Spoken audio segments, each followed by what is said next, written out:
मित्रांनो, रामकृष्ण हरी. शेती परिवर्तन या यूट्यूब चॅनलवर सर्व आपल्या शेवगा शेतकऱ्यांचे स्वागत आहे.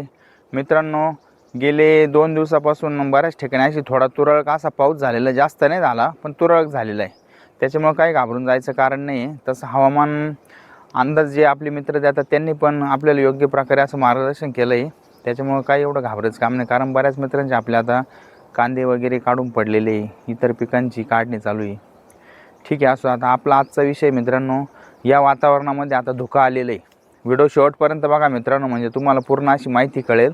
कारण आता आपल्याला पुढे जी सेटिंग होणार आहे ती फार महत्त्वाची. कारण यावर्षी बऱ्याच मित्रांचं म्हणणं झालं बाजार जास्त आहे, बरोबर आहे. आज फेब्रुवारी महिना, आज जवळजवळ 22 तारीख आहे, तरी आज बाजार टिकून आहे. शेवग्याला आज बाजार आहे 60 ते 70 रुपये किलो. प्रत्येक मंडीमध्ये शेवगा विकतोय. जास्त आवक झाली तर 50पर्यंत जातो, पण 50च्या खाली अजून काय आलेला नाही. याच्याकरता तुम्हाला काय काळजी घ्यायची मित्रांनो, आपली आता काही मित्रांनी कटिंग केलेलं आहे, तर मग कटिंगवर पण आता एक व्हिडिओ बनवू आपण, त्याच्यावर त्या विषयावर पण बोलू.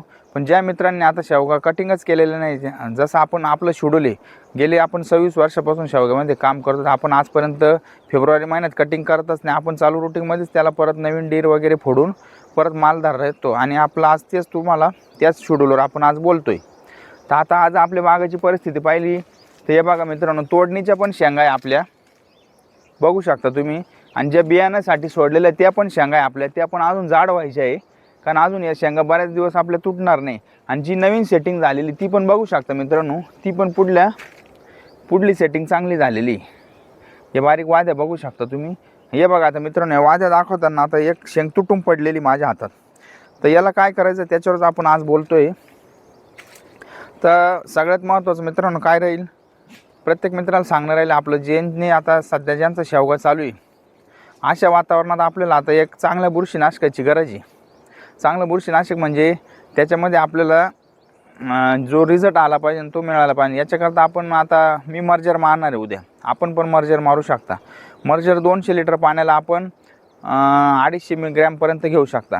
आणि त्याच्यामध्ये आता थोडं ढगाळ वातावरण झालेलं आहे गेले 8 दिवसापासून, थोडा अळीचा पण अटॅक होणार आहे. तर आपली मधमाशी पण गेली नाही पाहिजे हा विचार करून आपल्याला आता अशा पिरियडमध्ये फ्लॉवरिंगमध्ये मधमाशी पण राहिली पाहिजे. तर अशा याच्यात आपल्याला इमामेक्टिन घ्यायचं, फक्त टाकीला 50 ग्रॅम घ्यायचं. कारण आता उन्हाचं पण टेम्परेचर वाढलेलं आहे, म्हणजे जास्त प्रमाणात पण नको आहे. आपण एकाच अर्धा घेतो तर त्याच्यापेक्षा पण आपल्याला अर्धा घ्यायचं, अजून 0.2नंच आपल्याला आता इमामेक्टिन घ्यायचं आहे. तर अशा प्रकारे तुम्हाला कीटकनाशकाची परत बुरशीनाशकाची, आणि त्याच्यामध्ये आपल्याला तुम्हाला वाटलं तर तुम्ही नेमार्क पण घेऊ शकता. तो पण एका लिटरला 1 मिली घेऊ शकता. म्हणजे मावा, थ्रिप्स, तुडतुडे ते पण आपल्याला कंट्रोल होईल. तरी आपण मागच्या 2-3 व्हिडिओ सांगितलं होतं, तुम्ही पॅड लावून घ्या, जे चिकट पॅड येतात त्याच्यानं पण आपली भरपूर अशी जी फवारणी ती वाचली. त्याच्यावर भरपूर असे किडक पण चिटकून गेलेले. तर अशा प्रकारे आपल्याला नियोजन करायचं मित्रांनो. तर नियोजन करताना काय करायचं, आपल्याला जे आपल्या कवळ्या शेंगा लागलेल्या आहे त्याची पण गळणी झालेली पाहिजे. कारण आता मी दाखवलं तुम्हाला, शेंगा दाखवताना एक शेंग तुटली ती, तर त्या शेंगाचा जो दांडा असतो तो कडक होऊन जातो. तर याच्याकरता आपल्याला कॅल्शियम नायट्रेट आणि बोरॉन द्यायचं आहे ड्रीपमधून. तर बोरॉन तुम्ही एकरी अर्धा किलो द्या, कॅल्शियम नायट्रेट 2 किलो द्या, अशा प्रकारे द्यायचं आहे. म्हणजे जेणेकरून जे आपल्या कवळ्या शेंगा त्या गळणार नाही. आणि जी बारीक शेंग आहे समजा कवळी, ती पण लांबायला आपल्याला भरपूर अशी मदत होईल. म्हणजे जी शेंग आपल्याला या पिरियडमध्ये शेंग आपल्याला थोडी लांबली पाहिजे, ती पण पटकन लांबून जाईल कॅल्शियम नायट्रेट आणि बोरॉनमुळं. आणि गळ पण होणार नाही. आणि आपण जो स्प्रे घेणार आहे, समजा आपण सांगितलं मी मर्जर स्वतः वापरणार आहे, तुम्ही पण वापरू शकता, किंवा इतर तुम्हाला जे वापरायचं ते बुरशीनाशक वापरू शकता. त्याच्यामध्ये आपण इमामेक्टिन घेतो आहे. इमामेक्टिन फक्त 50 ग्रॅम घेतो आहे, कारण ऊन पण वाढणार आहे आणि मधमाशी पण गेली नाही पाहिजे. अशा हिशोबाने एखादं त्याच्यात नेमार्क घेऊ शकता तुम्ही. त्याच्यामध्ये एखादं आपल्याला वाटलं तर अमोनो ॲसिड पण वापरू शकता. म्हणजे जे आपल्या आता नवीन डीर निघतं, हे बघा बघू शकता मित्रांनो, आता अशी डीर निघली पाहिजे आपली, म्हणजे पुढली सेटिंग आपली होणार आहे.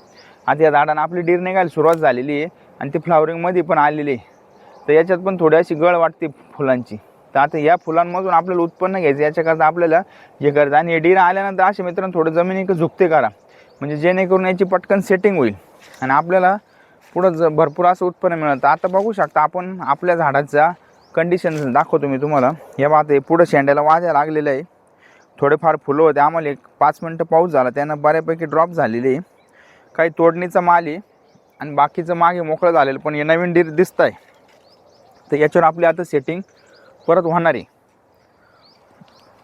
आणि पाणी पण आता वाढवायचं आहे मित्रांनो, कारण झाडावर आता लोड पण असतो आणि सेटिंगला पण जी झालेली ती शेंग आपली क्लिअर झाली पाहिजे अशा हिशोबाने आपल्याला नियोजन करायचं. आता मी तुम्हाला बागेत कॅमेरा घेऊन दाखवतो. आपल्या बागेत सध्याची परिस्थिती अशी आहे, हे बघा, बघू शकता मित्रांनो, तोडणीचा पण माल चालू आहे आपला, सेटिंगचा पण माल चालू आहे आणि नवीन फ्लावरिंग पण आहे.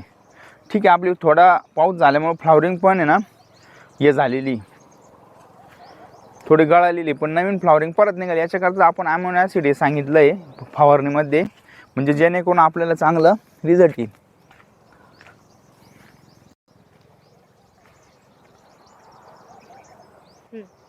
नवीन सेटिंग पण चांगली झालेली. आणि मित्रांनो, आज थोडासा धुका वाटलं तर त्या धुक्याचा परिणाम काय होणार आहे, थोडी शेंगाला लाली येऊ शकते. याच्या हे बघा, बघू शकता मित्रांनो, एका ठिकाणी आता मला एका झाडाला थोडीशी लाली वाटते, म्हणजे आता आधीच झालेली आहे शेंग लाल, पण अशी होऊ नये म्हणून आपल्याला स्प्रे घेणं गरजेचं आहे. तर अशा प्रकारे मित्रांनो आपलं नियोजन करायचं आहे, कारण आपला नवीन माल पण चालू झालेला पाहिजे, जुना माल आहे तो पण फुगला पाहिजे. आणि फवारणी लवकरात लवकर करून घ्या. आणि आपल्याला ड्रिपद्वारे 05234 हे दर 8 ते 15 दिवसाला तुम्ही एकरी 4 ते 3 किलो या प्रमाणात देत राहा, म्हणजे जेणेकरून तुमची नवीन सेटिंग पण होत राहील, आलेला माल पण फुगत राहील. कारण वारंवार आपल्याला आता जे आपण दाणेदार खतं टाकतो ते टाकण्यात परवडत नाही, कारण त्याचा पण खर्च असा भरपूर वाढलेला आहे. त्याच्यापेक्षा लिक्विड खत वापरत जा, त्याच्यातून नक्कीच तुम्हाला चांगला रिझल्ट मिळणार आहे. आणि मित्रांनो, याच्यामध्ये परत आपण गुळाची ताकाची पण फवारणी करून घ्या हा स्प्रे झाल्यानंतर 1-4 दिवसानं, म्हणजे जो आपल्या बागेवर इफेक्ट होणार आहे, समजा बुरशीनाशकाचा, रासायनिक खताचा जो किंवा औषधाचा, तर गुळाची ताकाची आणि वेलदोडे विलायची थोडे बडीशेप टाकून तुम्ही जी फवारणी करशाल ना, त्याचा पण उत्तम आपल्याला रिझल्ट राहणार. कारण आता मधमाशी भरपूर प्रमाणात बागेत दिसते. तर अशा प्रकारे मित्रांनो नियोजन करा. लवकरच तुमच्याकरता नवीन व्हिडिओ घेऊन येऊ. रामकृष्ण हरी.